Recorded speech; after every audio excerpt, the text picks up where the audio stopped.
جادوگر بادشاہ کی کہانی ایک دلچسپ اور حیرت انگیز داستان ہے جو قدیم دور کی ایک چھوٹی سی ریاست میں شروع ہوتی ہے۔ ایک دفعہ کا ذکر ہے کہ ایک دور دراز کی سرزمین میں ایک خوشحال اور پرامن ریاست ہوا کرتی تھی۔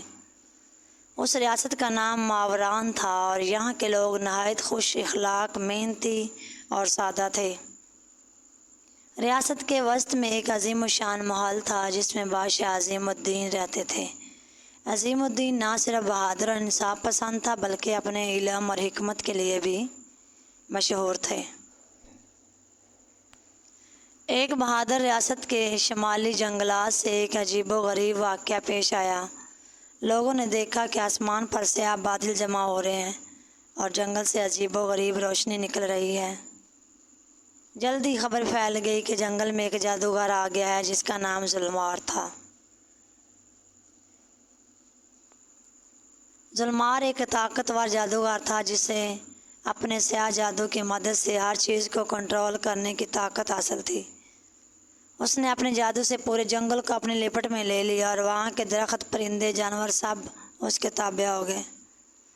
جب عظیم الدین کو اس بات کا علم ہوا تو انہوں نے اپنے بہترین سپاہیوں کے ساتھ جنگل کا رخ کیا۔ جب عظیم الدین اور ان کے سپاہی جنگل میں داخل ہوئے تو انہوں نے ہر طرف خوفناک آوازیں سنیں۔ اچانک ایک زوردار دھماکے کے ساتھ ظلمار ان کے سامنے نمودار ہوا۔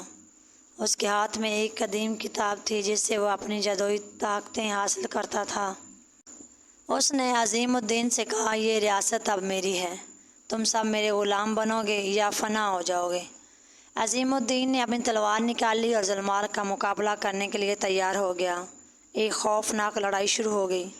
ظلمار اپنے جادو کے ذریعے عظیم الدین کے سپاہیوں پر حملہ کرتا رہا، لیکن عظیم الدین کی بہادری اور حکمت نے اسے پیچھے ہٹنے پر مجبور کر دیا۔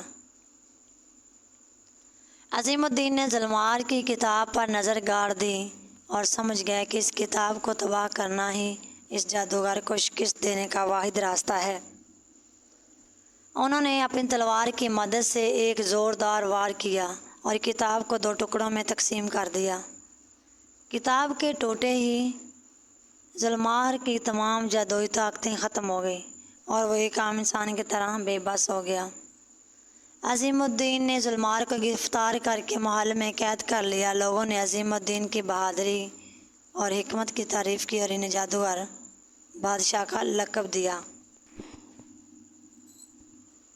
اس واقعے کے بعد عظیم الدین نے اپنی ریاست کی حفاظت کے لیے جادوئی علوم سیکھنے کا فیصلہ کیا تاکہ آئندہ کبھی کوئی ظلمار جیسا جادوگر اس کی ریاست کو نقصان نہ پہنچائے۔ انہوں